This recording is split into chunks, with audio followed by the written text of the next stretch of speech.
Dernier du championnat, la différence de but, 3 a besoin de gagner son premier point en championnat. Ce sera sans Nzayamissi et Baebek. Côté lorientais, ça va bien, mais il faut se priver d'Ekwelemanga, Kersia, Aliadière ou encore Gassama. Beaucoup d'absents pour les Bretons, mais qui ont très bien débuté la saison. 2 buts partout à Paris et une victoire 2-1 contre le champion de France Montpellier. La première action est troyenne. Dès le début du match, l'Estac essaye d'attaquer. Le ballon sur le côté droit pour Benjamin Nivet. Il est revenu à l'Estac après être passé notamment par le Stade Malherbe de Caen et il va réussir à ouvrir le score. Le but surprise, 3e minute du match seulement. Quelle tentative audacieuse. Nivet qui ouvre le pied et qui réussit à tromper Fabien Audard. Le gardien de but de Lorient surpris, ça fait 1-0 pour l'Estac. La réaction bretonne avec cette possibilité de centre en retrait, la frappe est contrée. Une deuxième chance peut-être et le but mais refusé. Logiquement, position de hors-jeu. C'est très net sur cette image.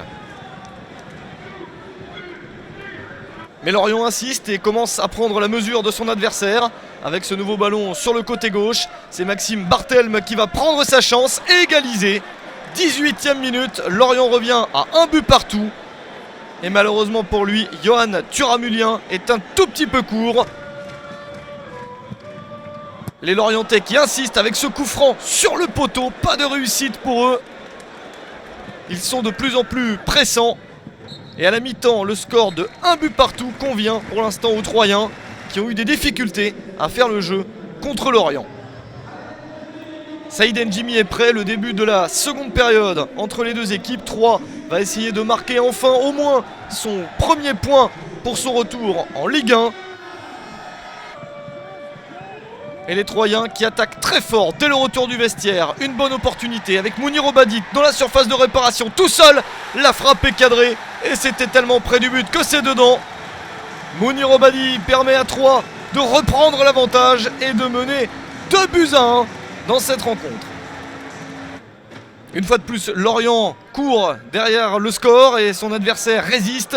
Là, il y a une bonne tentative de dribble et cet accrochage dans la surface de réparation. À l'heure de jeu, le point de pénalty désigné par Saïd Ndjimi. La jambe tendue de Grandin Goyi, l'ancien parisien.